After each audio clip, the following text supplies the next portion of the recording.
আসলে আমাদের আগে যে সমস্ত ভাইয়েরা ছিল তাদের আমি অনেককেই এখন দেখছি না, আমাদের সংখ্যাটা অনেক কমে গেছে।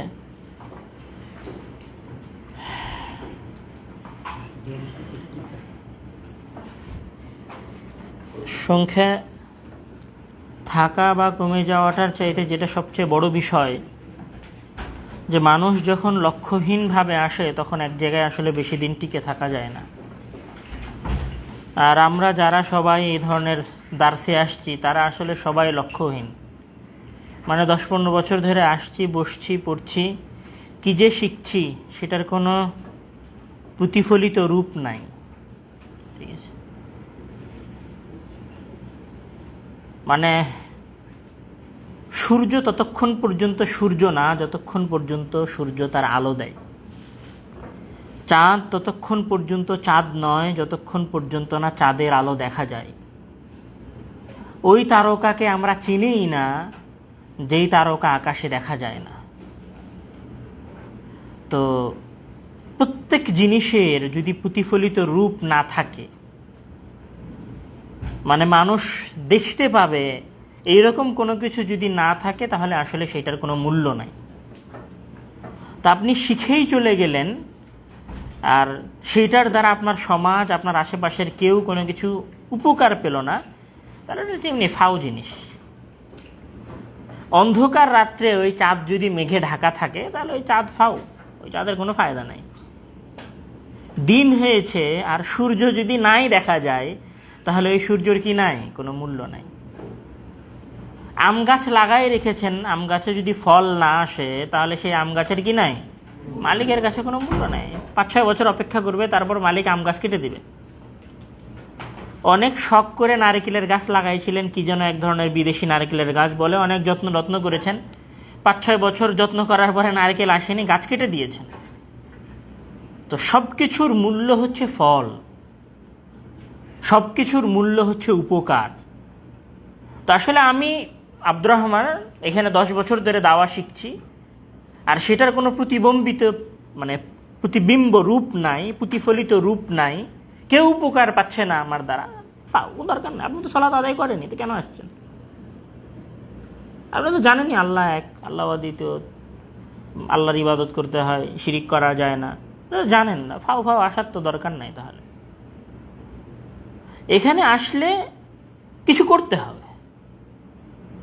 আর আসলে আমরা যারা চলে যাচ্ছি বা কন্টিনিউ হচ্ছি না, 2 দিন 4 দিন 5 দিন তারপরে গায়েব, তাদের আসলে কি নাই, মানে ভাবছে ও নর্মালি এই জন্যই আসেনি, লাভটা কি আমার, ফায়দাটা কি?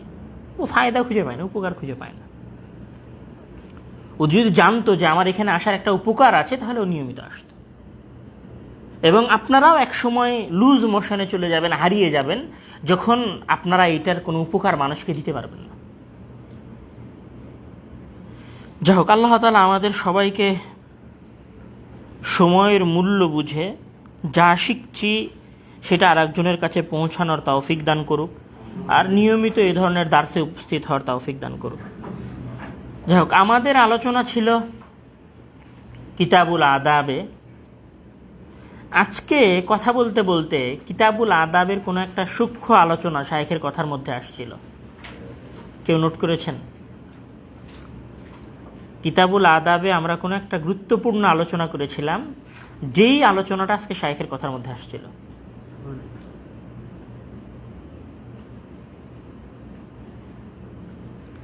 আমরা ওখানে বলেছিলাম যে ইহুদি খ্রিস্টানদের, বেধর্মীদের অনুসরণ করার একটা হুকুম বর্ণনা, সাদৃশ্যটা কীরকম হয়, কোনটা বৈধ কোনটা অবৈধ, ইহুদি খ্রিস্টানদের সাথে কোন ধরনের সাদৃশ্য জায়েজ, কোন ধরনের সাদৃশ্য জায়েজ না, এটার উপর আমরা একটা বিস্তর আলোচনা করেছিলাম।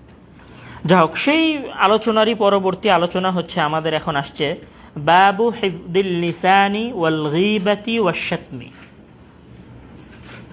বাবু হিফদিল লিসানি 493 নম্বর পৃষ্ঠা। হ্যাঁ, মানে পরে আমরা যতদূর আলোচনা করেছি না তার পরের অধ্যায়ে চলে যান।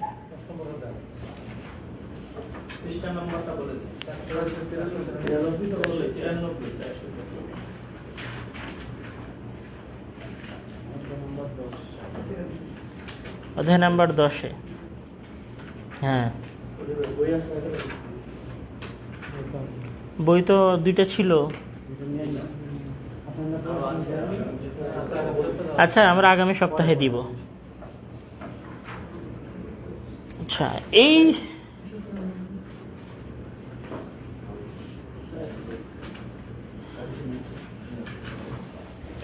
বাবু হিফযুল লিসানি ওয়াল গীবা ওয়াশ শাতমি, মানে হচ্ছে জিহ্বার হিফাজত করা, গীবাত থেকে বেঁচে থাকা এবং গালি দেওয়া থেকে বেঁচে থাকার অধ্যায়।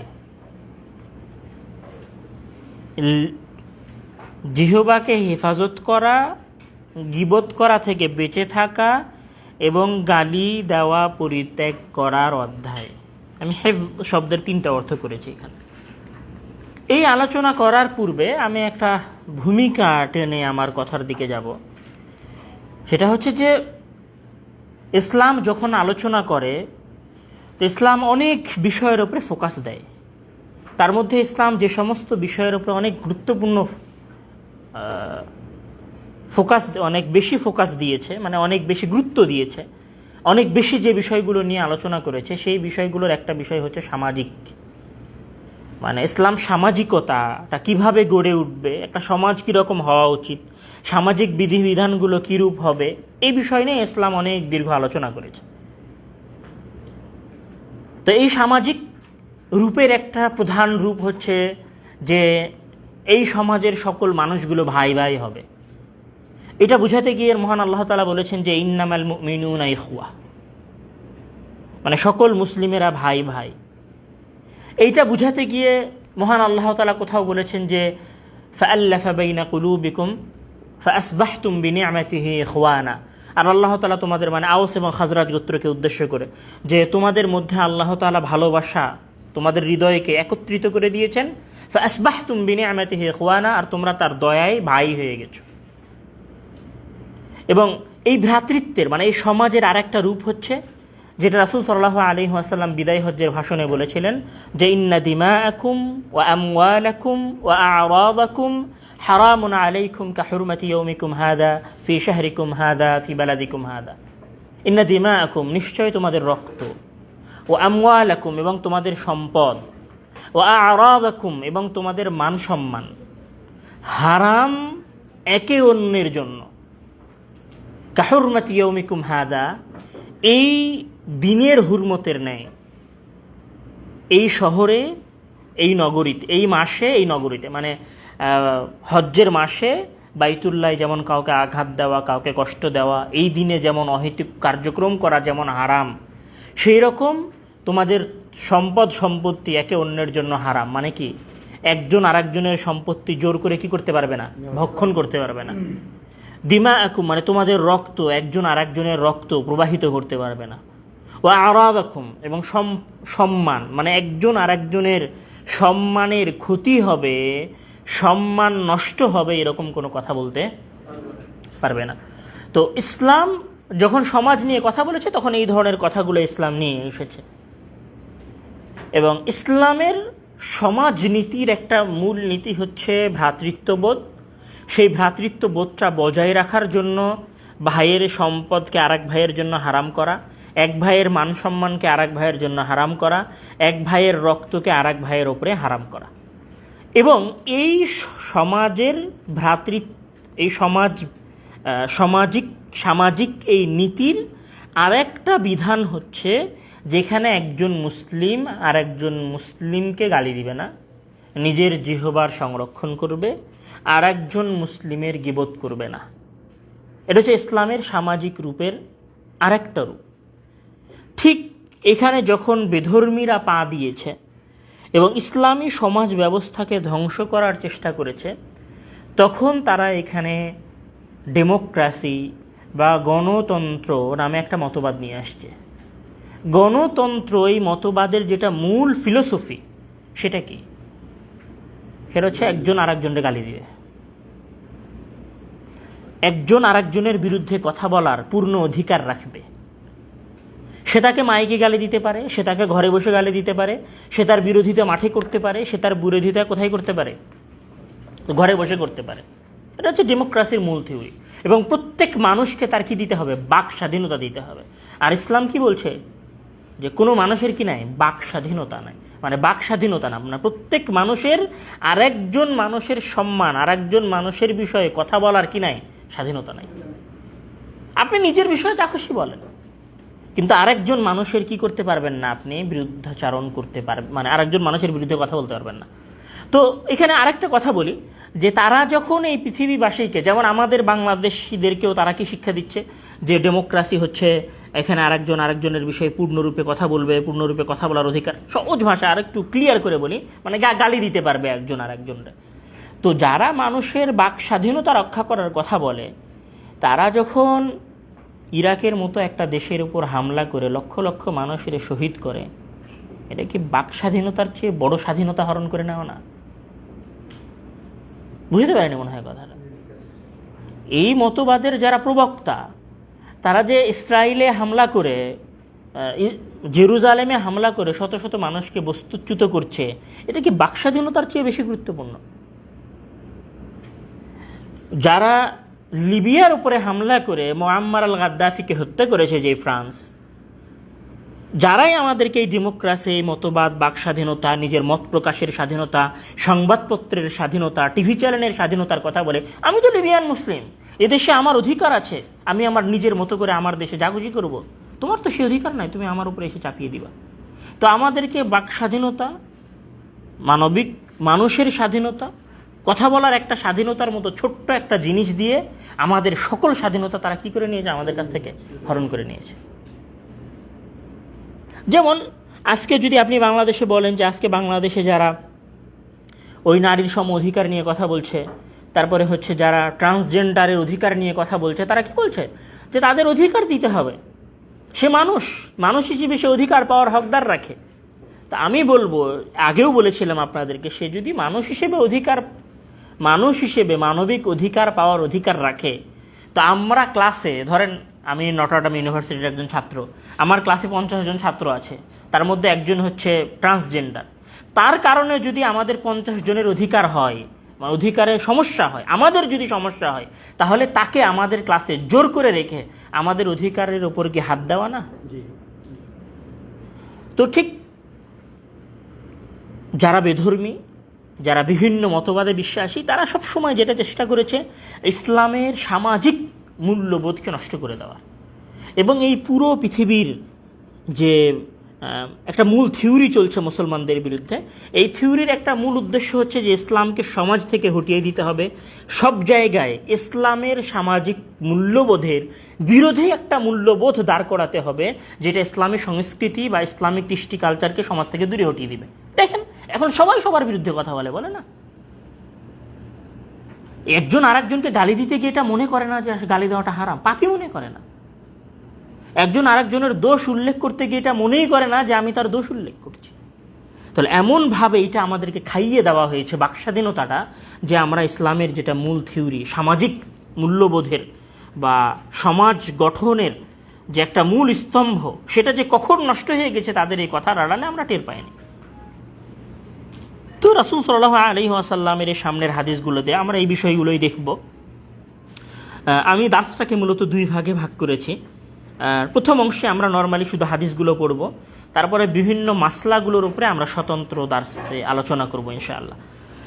এখানে প্রথমে একটা হাদিস, আল ফাসলুল আউয়াল, প্রথম পরিচ্ছেদে, আন সাহাল ইবনে সাআদিন ক্বালা রাসূলুল্লাহ সাল্লাল্লাহু আলাইহি ওয়াসাল্লাম মান ইয়াদমান লি মা বাইনা লাহইহি ওয়া মা বাইনা রিজলাইহি আযমান লাহুল জান্নাহ, রাওয়াহুল বুখারী।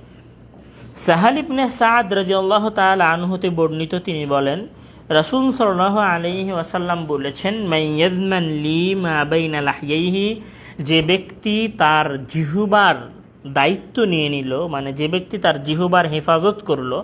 লাহইউন বলা হয় দুই চোয়াল, মানে এই দুই চোয়ালের মাঝখানে যেটা আছে, তো এইটার যে জিম্মেদারি নিল, দায়িত্ব নিল, ওয়ামা বাইনা রিজলাইহি, এবং যে তার গুপ্তাঙ্গের দায়িত্ব নিল, হেফাজতের দায়িত্ব নিল, আদমানুলাহুল জান্নাহ, আমি তার জান্নাতের জিম্মেদার হয়ে গেলাম। তো আপনার মনে হতে পারে বিষয়টা আসলে এত সহজে রাসূল সাল্লাল্লাহু আলাইহি ওয়াসাল্লাম এটার জিম্মেদারি নিয়ে নিলেন। পৃথিবীতে যত পাপ, যত সমস্যা, যত সামাজিক অনাচার তৈরি হয়েছে, সব সামাজিক অনাচারের মূল হচ্ছে জিহবা, আর সব সামাজিক অনাচারের মূল হচ্ছে মানুষের জৈবিক চাহিদা। যত দ্বন্দ্ব, যত মারামারি শুরু হয়েছে, সব মারামারির মূল হচ্ছে কথা। ডাইরেক্ট মারামারি শুরু হয়েছে কোথাও? কোথাও ডাইরেক্ট মারামারি শুরু হয়নি, সব মারামারি শুরু হয়েছে কথা দিয়ে। বাংলাদেশে যে আজকে মানে দুই মেরুকরণের রাজনীতি চলছে, এই দুই মেরুকরণের রাজনীতির মূল ভিত্তি, যেখানে যত লড়াই হচ্ছে সব কথা। তাহলে পৃথিবীর বা আমাদের সমাজের যত ফিতনা ফাসাদ আছে, সব ফিতনা ফাসাদের জড় হচ্ছে জিহবা, আর সব ফিতনা ফাসাদের জড় হচ্ছে কি? জৈবিক চাহিদা। তো রাসূল সাল্লাল্লাহু আলাইহি ওয়াসাল্লাম এই কারণে বলছেন, যে তার জিহবার দায়িত্ব নিবে আর যে তার জৈবিক চাহিদার দায়িত্ব নিয়ে নিবে, মানে এটার হেফাজত করবে তার গুপ্তাঙ্গের, আমি তার জান্নাতের জিম্মেদার হব। আচ্ছা, সামনে আরও হাদিস আছে, আমরা রাসূল সাল্লাল্লাহু আলাইহি ওয়াসাল্লামের হাদিসেই দেখি উনি কি বলছেন। আন আবি হুরায়রা রাদিয়াল্লাহু তাআলা আনহু ক্বালা ক্বালা রাসূলুল্লাহ সাল্লাল্লাহু আলাইহি ওয়াসাল্লাম ইন্নাল আবদা লা ইয়াতাকাল্লামু বিল কালিমাতি মিন রিদওয়ানিল্লাহি লা ইউলকি লাহা বালান ইয়ারফাউল্লাহু বিহা দারাজাতিন ওয়া ইন্নাল আবদা লা ইয়াতাকাল্লামু বিল কালিমাতি মিন সাখাতিল্লাহি লা ইউলকি লাহা বালান ইয়াহবি বিহা ফি জাহান্নাম। রাওয়াহুল বুখারী। আবু হুরায়রা রাদিয়াল্লাহু তাআলা আনহু তে বর্ণিত, তিনি বলেন রাসূল সাল্লাল্লাহু আলাইহি ওয়াসাল্লাম বলেছেন, ইন্নাল আবদা, নিশ্চয় একজন বান্দা, লা ইয়াতাকাল্লাম বিল কালিমা, সে অজান্তেই সে কথা বলে বা উচ্চারণ করে এমন কোনো শব্দ, যেই শব্দটা আল্লাহর সন্তুষ্টিমূলক, লা ইউলকি লাহা বালান, কিন্তু সে বুঝতে পারে না যে এই কথাটা আমি আল্লাহর সন্তুষ্টির জন্য বলেছি। মানে একজন মানুষ, একজন বান্দা একটা বাক্য বলে ফেলছে, একটা কথা বলে ফেলছে, কিন্তু সে জানে না যে এই বাক্যটা আল্লাহর সন্তুষ্টিমূলক। ইয়ারফাউল্লাহু বিহা দারাজাত, আর আল্লাহ তাআলা ওই শব্দের দ্বারা, ওই বাক্যের দ্বারা তার মান সম্মানকে কি করে দেন? উঁচু করে দেন। ওয়া ইন্নাল আবদা লা ইয়াতাকাল্লামু বিল কালিমাতি মিন সাখাতিল্লাহ, আর এইরকমই একজন বান্দা অনিচ্ছায়, অজ্ঞানে, মানে না বুঝেই এমন কোনো কিছু বলে ফেলে, ইয়াহবি বিহা ফি জাহান্নাম, যার দ্বারা সে জাহান্নামের মধ্যে চলে যায়। মানে এই হাদিসটা বলছে যে কথা বলার সময় কি হতে হবে? ভেবে চিন্তে কথা বলতে হবে। মানে হুটহাট যে কোনো জায়গায় বসে যা তা বলে দিব, এটা কোনো মুসলমানের বৈশিষ্ট্য নয়। মানে আমি এখানে আরও একটা কথা বলি, ইসলামের একটা মূল থিওরি হচ্ছে যে ইসলাম কোনো সময় ভ্যালুলেস মানুষের পছন্দ করে না। মানে ইসলাম ভ্যালুলেস মানুষে বিশ্বাসও করে না। ইসলাম জানে যে যে আমাকে পূর্ণরূপে মানবে সে একজন ব্যক্তিত্বপূর্ণ মানুষ হবে। তো একজন মুসলিমের প্রথম বড় বৈশিষ্ট্যগুলোর একটা বৈশিষ্ট্য হচ্ছে যে একজন মুসলিমের কি থাকে? ব্যক্তিত্ব থাকে। ব্যক্তিত্ব বোঝেন? ব্যক্তিত্ব থাকলে মানুষ কি করতে পারে না জানেন? হুটহাট কথা বলতে পারে না। আগড়ুম বাগড়ুম যা আছে, দেখবেন যে আপনাদের বাসায় যদি 4 ভাই থাকে, 4 ভাইয়ের মধ্যে 1 ভাইয়ের মাথার একটু সিট গরম থাকে, যা মন চায় তাই বলে। গ্রামে এরকম 5-6 জন লোক আছে, যা মন চায় তাই বলে। এগুলো হচ্ছে ব্যক্তিত্বহীন লোক। তো ইসলামের মূল বৈশিষ্ট্যগুলোর একটা বৈশিষ্ট্য হচ্ছে যে ইসলাম একজন মুসলিমকে, একজন ব্যক্তিকে পূর্ণ ব্যক্তিত্ব ভেতরে ঢুকিয়ে দেয়।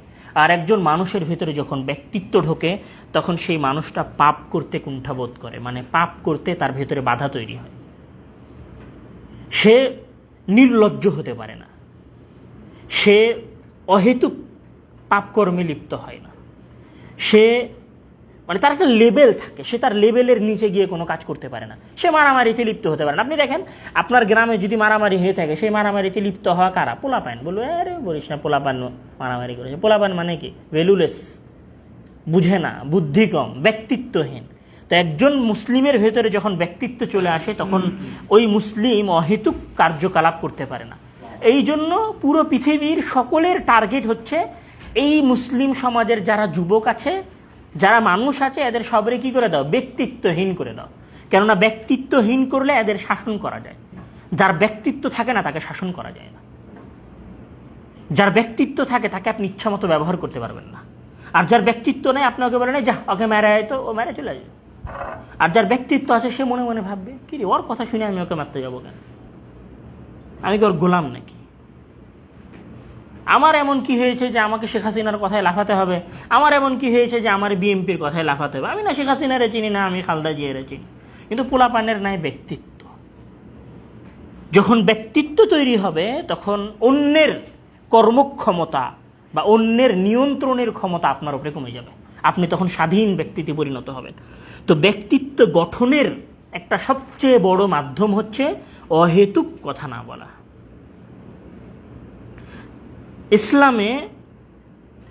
ইসলাম বিশ্বাস করে যে একজন পরিপূর্ণ মুসলিম কি হবে? একজন ব্যক্তিত্ববান মানুষ হবে। ইসলাম বিশ্বাস করে যে একজন মুসলিম কি হবে? কি মানুষ হবে বলেন? নিজেরা ব্যক্তিত্ববান না নাকি? ব্যক্তিত্ববান মানুষ হবে। আর একজন ব্যক্তিত্ববান মানুষের বৈশিষ্ট্য কি? সে অহেতুক কথা বলবে না। একজন ব্যক্তিত্ববান মানুষের বৈশিষ্ট্য হচ্ছে সে কি বলবে না? অহেতুক কথা বলবে না। তো এই হাদিসের যেটা মূল স্ট্র্যাটেজি, যেটা মূল শিক্ষা, সেটা হচ্ছে যে একজন যে আল্লাহর প্রকৃত বান্দা, যার যে প্রকৃত বান্দা, সে কোনো সময় অহেতুক কথা বলে না। সে কোনো সময় কি বলে না? অহেতুক কথা বলে না। অহেতুক কথার ইহকালীন ক্ষতি আছে, সেটা হচ্ছে যে মানুষ আপনাকে মনে করবে ভ্যালুলেস। আর অহেতুক কথার পরকালীন ক্ষতি হচ্ছে ওই অহেতুক কথার মাধ্যমে আপনি জাহান্নামে চলে যেতে পারেন। অহেতুক কথার ইহকালীন ক্ষতিও আছে, অহেতুক কথার পরকালীন ক্ষতিও আছে। আমরা অহেতুক কথা থেকে বেঁচে থাকবো। আল্লাহ তাআলা আমাদেরকে সেই তৌফিক দান করুন।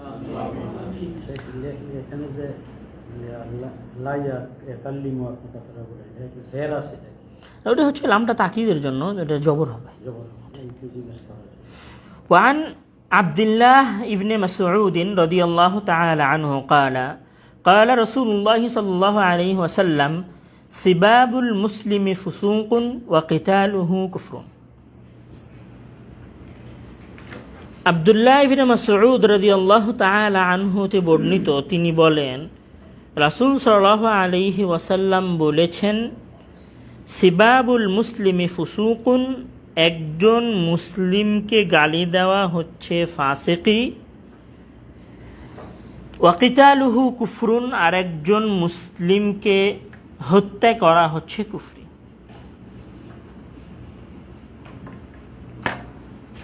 ইমাম নববী রাহিমাহুল্লাহ বলছেন যে ওলামাদের ইত্তেফাক হয়েছে এই বিষয়ে যে একজন মুসলিমকে অহেতুক গালি দেওয়াটা হচ্ছে হারাম। কি বলেন তো? হারাম। হারাম, মাকরু টাকরু না, হারাম। হারাম আল্লাহ, আল্লাহ হারাম করে দিয়েছে। মানে একজন মুসলিমকে গালি দেওয়া কোনো কি না, স্বাভাবিক বিষয় না। আমি ঢাকা ভার্সিটিতে গেছি, তো ওরা একজন আর একজনকে গালি দিয়ে সম্বোধন করছে। তা আসলে আমি তো আর কোনোদিন এই ধরনের গালির সাথে মানে পরিচিত না। আমি যে কী রে, আর কথায় কথায় তোরা গালি দিস, বলছে আমরা এই মানে এটাই আমাদের মানে এটা তাদের প্রাকৃতিক রুলস। তো যেই সমাজের যুবকরা গালি দিয়ে সম্বোধন করতে অভ্যস্ত হয়ে গেছে, সেই সমাজের গোলামি ছাড়া কোনো ভবিষ্যৎ নাই। আবার যেই সমাজের যুবকেরা একে অন্যকে, আশরাফুল মখলুকাতকে, যাকে আল্লাহ তৈরি করে বলছে যে আহসানু তাকওয়িম, সর্বোচ্চ সুন্দর আকৃতিতে আমি তাকে বানিয়েছি, আল্লাহর সর্বশ্রেষ্ঠ মখলুককে যারা গালি দিয়ে সম্বোধন করতে পারে, তাদের ওপর অন্য কেউ শাসন করবে না তো কারা শাসন করবে? তারা মাজলুম হবে না তো কারা মাজলুম হবে? তারা গোলাম হবে না, দাস হবে না কারো, তো কারা দাস হবে?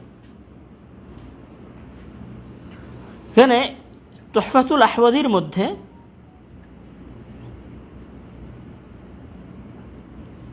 উনি বলছেন যে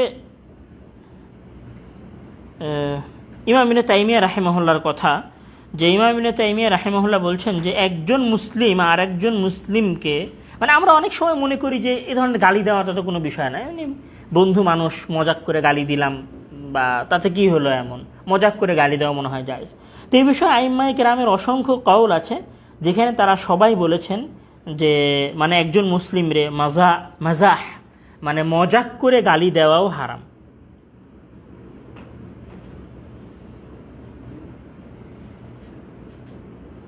এবং যে ব্যক্তি, এখানে ইমাম নাখাঈ রাহিমাহুল্লাহর একটা কওল, উনি বলছেন যে যে ব্যক্তি আরেকজন মুসলিমকে হিমার বা কালব বা কুকুর বা গাধা বলে গালি দিবে, কিয়ামতের দিন আল্লাহ তাআলা তাকে বলবেন যে আরাআইতানি খালাকতুহু হিমারান, তুমি কি আমাকে দেখেছো যে আমি তাকে গাধা করে বানিয়েছিলাম। মানে মানে আল্লাহ তো তাকে গাধা করে বানায়নি, তাহলে আপনি তাকে কেন গাধা বলবেন? আপনাকে গাধা বলার অধিকার কে দিল? ওটা তো আল্লাহর সৃষ্টি। এবং এখানে আরও একটা কওল আছে, সেটা হচ্ছে যে সাঈদ ইবনুল মুসাইয়্যিব রাহিমাহুল্লাহর কথা বলছে যে লা তাকুল লিসাহিবিকা ইয়া হিমার ইয়া কালব ইয়া খিনজির ফায়াকুলু লাকা ইয়াওমাল কিয়ামাতি আতারানি খালাকতু কালবান আও হিমারান আও খিনজিরান। মানে সাঈদ ইবনুল মুসাইয়্যিব রাহিমাহুল্লাহ বলছেন যে তুমি তোমার বন্ধুকে হে গাধা, এ কুকুর বা এই জাতীয় বা এই খিনজির, খাবিশ, এগুলো বলে সম্বোধন করিও না। এটা আল্লাহ পছন্দ করে যে আশরাফুল মাখলুকাতকে আপনি কি দিয়ে সম্বোধন করবেন? কুকুর। আল্লাহ তো কুকুর সৃষ্টিই করেছে। তাহলে আপনি একজন মুসলিম রে, একজন মানুষ রে, মানে মুসলিমের কথা বাদ দেন, একজন মানুষকে আপনি কি বলতে পারেন না? কুকুর বলতে পারেন না। মুসলিম দূরে থাকে, একজন মানুষরে আপনি কি বলতে পারেন না? কুকুর বলতে পারেন না, গাধা বলতে পারেন না। এটা বললে তাকে খিনজির, তাকে খবিস বলে আপনি তাকে সম্বোধন করতে পারেন না। কারণ আল্লাহ তাআলা তাকে কি বানিয়েছে? ইনসান বানিয়েছে, মানুষ বানিয়েছে। বলছে মহান আল্লাহ তাআলা বলছেন যে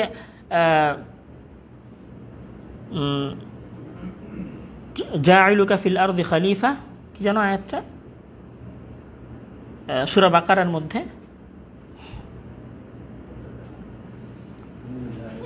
ইন্নী জাইলুন ফিল আরদি খলিফা, এখানে আগের অংশ, আমি তো ভুলে গেলাম এখন।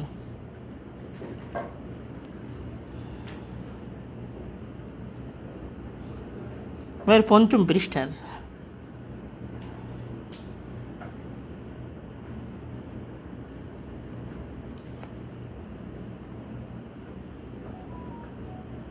وإذ قال ربك للملائكة إني جاعل في الأرض خليفة قالوا أتجعل فيها من يفسد فيها ويسفك الدماء ونحن نسبح بحمدك ونقدس لك। মানে আল্লাহ তাআলা ফেরেশতাদেরকে বলছে যে আমি পৃথিবীতে কি পাঠাবো? খলিফা পাঠাবো, মানে আমার প্রতিনিধিত্বকারী পাঠাবো। আমার প্রতিনিধিত্বকারী মানে আল্লাহ বলছে আমি আমার প্রতিনিধিত্বকারী জমিনে পাঠাবো। তো এই সিদ্ধান্তের ফেরেশতারা কি করেছে? বিরোধিতা করেছে। আল্লাহ তাদের এই বিরোধিতাকে মানেনি। ওই সৃষ্টিকে আল্লাহ তাআলা ফেরেশতাদেরকে দিয়ে কি করে নিয়েছেন? সিজদা করিয়ে নিয়েছেন। আর ওই মাখলুকের যে সিজদা করেনি তাকে আল্লাহ তাআলা ইবলিস, শয়তানুর রাজিম, বিতাড়িত শয়তানে পরিণত করে দিয়েছেন। তা আপনার কাছে কি মনে হয় মানুষ ফাও? মানুষের একটা মানবিক মূল্য আছে, একটা প্রত্যেক মানুষের মানুষ হওয়ার একটা মূল্য আছে। সেই মূল্যের কারণে আপনি একজন মানুষকে গালি দিতে পারেন না। সেই মূল্যের কারণে আপনি একজন মানুষকে ইয়া কালব, ইয়া হিমার, ইয়া খিনজির বলতে পারেন না। এবার আপনি বলেন পৃথিবীতে এর চাইতে সুন্দর, এর চাইতে উচ্চমানের মূলনীতি আর কোনো গঠনতন্ত্র, আর কোনো মানব রচিত বিধান দিতে পারে? মানে আল্লাহ তাআলা কোথাও কোরআনের মধ্যে মহান আল্লাহ তাআলা বলেছেন যে ওয়া খালাকতুহু বিয়াদাইয়া, আমি তাকে আমার দুই হাতে সৃষ্টি করেছি। তাহলে আল্লাহ তাআলা যাকে দুই হাতে সৃষ্টি করেছেন, যাকে একটা সুন্দর আকৃতি দিয়েছেন, যাকে আল্লাহ তাআলা খলিফা করে পাঠিয়েছেন, যাকে আল্লাহ তাআলা ফেরেশতা মণ্ডলীদেরকে দিয়ে সিজদা করিয়ে নিয়েছেন, তাকে গালি দেওয়ার অধিকার আমাদের কারো নাই। এই জন্য আমরা চেষ্টা করব যে আমাদের কথার মধ্যে যেন নর্মালি একজন মুসলিম ভাইকে গালি দেওয়ার অভ্যাস না আসে। আমরা সমাজে গালি দিই, সবাই গালি দেয়, পোলাপান একে অন্যকে গালি দেয়, ছেলেরা একে অন্যকে গালি দেয়, স্কুলে গিয়ে ছাত্ররা ক্লাসের মধ্যে একে অন্যকে গালি দিয়ে সম্বোধন করে। এটা আমাদের সংস্কৃতি না। এটা আমাদের সমাজে আম হয়েছে, প্রচলিত হয়ে গেছে, কথা ঠিক, কিন্তু সংস্কৃতি কাদের না? এই সংস্কৃতি আমাদের না। এই কালচার আমাদেরকে শেখানো হয়। আমরা এই কালচারে বিশ্বাসী করি, আমরা এই কালচারে কি করি না? বিশ্বাস করি না। মানে এমন একটা বিষয় হয়ে গেছে যে আমাদের কাছে এটা মনেই হয় না যে গালি দেওয়া আবার কোনো বিষয় হলো নাকি। মানে মা বাবাও সন্তানদের মানা করে না, টিচাররাও ছাত্রদের মানা করে না, একজন গুরুজনও আরেকজন ছোটজনকে এই বিষয় থেকে নিষেধ করে না। অথচ এটা হচ্ছে অনেক, আমার কাছে মনে হয় যে একটা বিশাল কিছু, যে আল্লাহ তাআলা যাকে খলিফা করে পাঠিয়েছেন তাকে আপনি গালি দিলেন, এই অধিকার আসলে আপনার নাই। তো এখানে আব্দুল্লাহ বিন মাসউদ রাদিয়াল্লাহু তাআলা আনহুর যে সিবাবুল মুসলিম, একজন মুসলিমকে গালি দেওয়া শুধু ফাসিকি বিষয়টা এরকম না, বরং আমরা যে কোনো মানুষকে গালি দেওয়া থেকে কি করব? বিরত থাকবো। ওয়াকিতালুহু কুফরুন, এবং একজন মুসলিমকে হত্যা করা হচ্ছে কুফরি। মুত্তাফাকুন আলাইহি, এটা হচ্ছে বুখারী মুসলিমের হাদিস। وعن ابن عمر رضي الله تعالى عنه قال قال رسول الله صلى الله عليه وسلم أيما رجل قال لأخيه كافر فقد باء بها أحدهما। ইবনে উমর রাদিয়াল্লাহু তাআলা আনহু হতে বর্ণিত, তিনি বলেন রাসূল সাল্লাল্লাহু আলাইহি ওয়াসাল্লাম বলেছেন,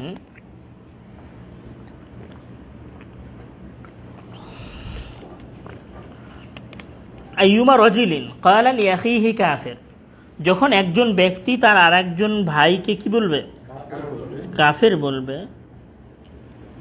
ফাকাদ বাআ বিহা আহাদুহুমা, তখন এই কুফরি বা এই কাফের বলা কথাটা তাদের যে কোনো একজনের দিকে ফিরে আসবে। মানে বিষয়টা কি, যে আপনি যদি কাউকে কাফের বলেন আর সে যদি বাস্তবে কাফের না হয়, তাহলে ওই কাফের কথাটা কার দিকে ফিরে আসবে? যেদিকে ফিরে, যে বলছে তার দিকে ফিরে আসবে। ইবনে কুদামা রাহিমাহুল্লাহ বলছেন যে আসলে এখানে মানে মানে তার দিকে ফিরে আসবে দ্বারা এটা উদ্দেশ্য কি, মানে সে কি কাফের হয়ে যাবে? মানে ধরেন আমি একজনকে গালি দিলাম, একজন মুসলিম ভাইকে, যে তুমি কাফের। এখন সে যদি কাফের না হয়, তাহলে কি আমি কাফের হয়ে যাব নাকি আসলে বিষয়টা কি? তো এই জায়গায় মুহাদ্দিসিন কেরাম যে ব্যাখ্যাটা করেছেন সেটা হচ্ছে যে, যেমন ইবনে কুদামা রাহিমাহুল্লাহ তার কিতাব মুগনির মধ্যে বলছেন যে হাদিহিল আহাদিস, মানে হাদাল হাদিস আলা ওয়াজহি তাগলিদ ওয়া তাশবীহ বিল কুফার লা আলা ওয়াজহিল হাকিকা, বরং এই হাদিসটার যেটা উদ্দেশ্য সেটা হচ্ছে যে তাগলিদ মানে ভয়ঙ্করতা বোঝানোর জন্য নিষেধ করা হয়েছে, ওয়া তাশবীহ বিল কুফার, এবং একজন ব্যক্তি বা একজন মুসলিমকে এভাবে গালি দেওয়াটা হচ্ছে কাফের কুফফারদের বৈশিষ্ট্য, সুতরাং এটা থেকে বিরত থাকতে হবে। এটার অর্থ এটা নয় যে যে গালি দিল সেই কাফের হয়ে যাবে। এবং এখানে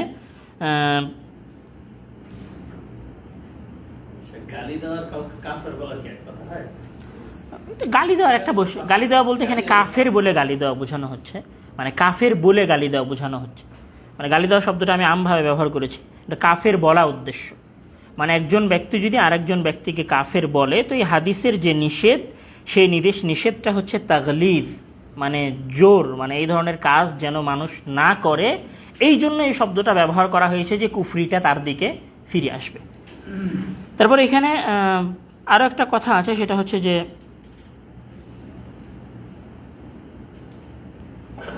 ইমাম আহওয়াদি তুহফাতুল আহওয়াদির মধ্যে বলছেন যে ফাকাদ রাজা আলাইহি তাকফিরুহু ফাররাজিউ তাকফিরুন লা আল কুফর, মানে সে কাফের হবে না, তবে তাকফির করার গুনাহটা তার দিকে ফিরে আসবে। মানে এই তাকফির করার কারণে সে কি হবে? গুনাহগার হবে। ধরেন আমি আপনাকে কাফের বলেছি, এখন আপনি যদি বাস্তবে কাফের হন তো ঠিক আছে, কিন্তু আপনি যদি বাস্তবে কাফের না হন, তাহলে আপনাকে কাফের বলার কি আছে? একটা গুনাহ আছে। সেই গুনাহটা কার উপর ফিরে আসবে? আর যে বলেছে তার উপর ফিরে আসবে। এই কারণে আমরা একে অন্যকে কাফের বলা থেকে বিরত থাকব। এখানে একটা বিষয় মানে নোট করে রাখার জন্য আগামী দার্সে আমরা বলবো যে আমরা কাকে মানে আরেকজন মুসলিমকে কখন কাফের বলা যায়, কখন কাফের বলার বিধান, এটার উপরে আমরা আগামী দার্সে ইনশাআল্লাহ আলোচনা করব। লাস্ট একটা হাদিস, একই রকম হাদিসগুলো এখন আসছে, আসলে গীবতের হাদিসগুলো একদম শেষের দিকে আছে। وعن أبي ذر قال قال رسول الله صلى الله عليه وسلم لا يرمي رجل رجلا بالفسوق ولا يرميه بالكفر إلا ارتدت عليه إن لم يكن صاحبه كذلك رواه البخاري আবু যার রাদিয়াল্লাহু তে বর্ণিত, তিনি বলেন রাসূল সাল্লাল্লাহু আলাইহি ওয়াসাল্লাম বলেছেন, সাল্লাল্লাহু আলাইহি ওয়াসাল্লাম, লা ইয়ারমি রাজুলুন রাজুলান বিল ফুসুকি, একজন ব্যক্তি আর একজন ব্যক্তিকে ফাসিক বলে গালি দিবে না। ওয়ালা ইয়ারমিহি বিল কুফরি, এবং একজন ব্যক্তি আর একজন ব্যক্তিকে কাফের বলবে না। ইল্লা ইরতাদ্দাত আলাইহি, অন্যথায় কাফের বলার এই গুনাহ, ফাসিক বলার এই গুনাহে সে গুনাহগার হবে। ইনলাম ইয়াকুন সাহিবুহু কাযালিক, যদি তার সেই ব্যক্তি বা তার সেই বন্ধু যদি কাফের না হয় বা ফাসিক না হয়, এবং সে যদি তাকে ফাসিক বা কাফের বলে, তাহলে তাকে কাফের বা ফাসিক বলার যে গুনাহ, সেই গুনাহে সে কি হবে? গুনাহগার হবে। এখন আমাদের সমাজে আম হয়ে গেছে, ফেসবুকে বলেন, একজন আর একজনরে কি বলে? মুবতাদি বলে দিচ্ছে, একজন মানে বেদাতি বলে দিচ্ছে, একজন আর একজনরে ফাসিক বলে দিচ্ছে, একজন আর একজনরে কাফের বলে দিচ্ছে। সবাই সব বিষয়ে মাহের, সব বিষয়ে দক্ষ, কিন্তু এগুলোর বিশেষ মূলনীতি আছে। আমরা মূলনীতিগুলো আগামী দার্সে আলোচনা করব। ওয়ানহু ক্বালা ক্বালা রাসূলুল্লাহ সাল্লাল্লাহু আলাইহি ওয়াসাল্লাম, একই হাদিস, মান দাআ রাজুলান বিল কুফরি আও ক্বালা আদুওয়াল্লাহি ওয়া লাইসা কাযালিক ইল্লা হারা আলাইহি, মুত্তাফাকুন আলাইহি।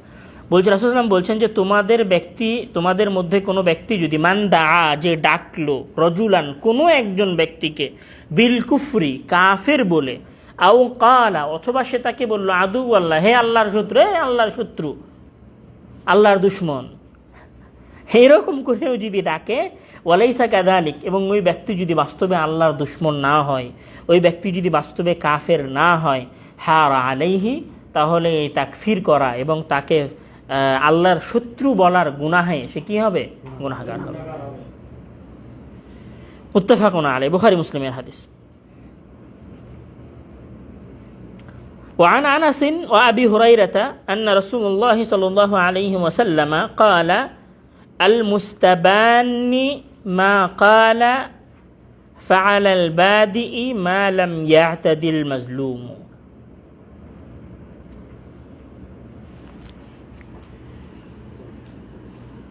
বলছে দুইজন গালি দানকারী ব্যক্তি একে অন্যকে গালি দিয়েছে, এখন কে গুনাহগার হবে? মূল গুনাহগারটা কে হবে? মানে আমি গালি দিয়েছি, তখন আপনিও গালি দিয়েছেন, এখন এখানে মূল গুনাহগার কে? যে প্রথমে গালি দিয়েছে। যতক্ষণ না যাকে আপনি গালি দিয়েছেন সে সীমা লঙ্ঘন করে, মানে আপনি একটা গালি দিয়েছেন, সেও একটা গালি দিয়েছে, সমান সমান, খালাস। আর যদি আমিও গালি দিয়েছি, আপনি আমার গালির চেয়ে 2টা গালি বেশি দিয়েছেন, তাহলে আপনি হচ্ছেন গালির গুনাহগার।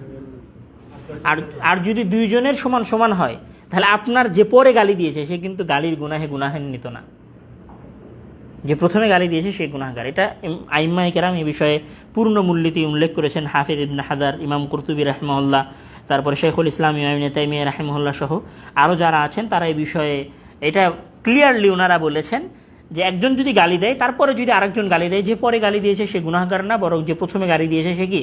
গুনাহগার। তবে যদি সে সীমা লঙ্ঘন করে দেয় দ্বিতীয় ব্যক্তি, তাহলে সে কি হয়ে যাবে?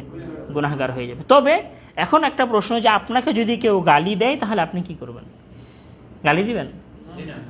ক্ষমা করে দেওয়াটা হচ্ছে উত্তম, ক্ষমা করে দেওয়াটা হচ্ছে উত্তম। আচ্ছা, তারপরে আজকের দার্স আমরা এখানেই শেষ করছি। আজকের দার্সের আমাদের যেটা মূল সারমর্ম, সেটা হচ্ছে যে আমরা ইসলামের মূলনীতি হচ্ছে, ইসলামী সমাজ ব্যবস্থার মূলনীতি হচ্ছে, ইসলাম ভ্রাতৃত্ববোধে বিশ্বাস করে, ভ্রাতৃত্ববোধ রক্ষা করার চেষ্টা করে। এই ভ্রাতৃত্ববোধ রক্ষা করার প্রথম স্তর হচ্ছে একজন মুসলিম আর একজন মুসলিমকে গালি দিতে পারবে না, আর একজন মুসলিমকে হামলা করা তো দূরে থাক। এই ভ্রাতৃত্ব রক্ষা করার প্রথম মূলনীতি হচ্ছে যে একজন মুসলিম আর একজন মুসলিমকে গালি দিতে পারবে না, হামলা করা তো দূরে থাক, আঘাত করা তো দূরের কথা। এবং আজকের আলোচনায় আমরা আরেকটা যেটা মূল শিখেছি, যে একজন মুসলিমের বৈশিষ্ট্য হচ্ছে সে ব্যক্তিত্ববান হবে। একজন মুসলিমের বৈশিষ্ট্য কি? সে ব্যক্তিত্ববান হবে। আর ব্যক্তিত্ববান ব্যক্তির বৈশিষ্ট্যগুলোর একটা বড় বৈশিষ্ট্য হচ্ছে সে অহেতুক কথা বলবে না। এবং আরেকটা মূল কথা, রাসূল সাল্লাল্লাহু আলাইহি ওয়াসাল্লাম এই পৃথিবীর সকল ফিতনার মূল দুটা কারণের কথা উনি উল্লেখ করেছেন। একটা হচ্ছে মানুষের জৈবিক চাহিদা, মানুষের লিঙ্গ, আর দুই মানুষের জিহবা। আমরা এই দুইটার হেফাজত করার চেষ্টা করব। আল্লাহ তাআলা আমাদেরকে সেই তৌফিক দান করুক। আল্লাহুম্মা আমিন। আখিরু দাওয়ানা আলহামদুলিল্লাহি রাব্বিল আলামিন।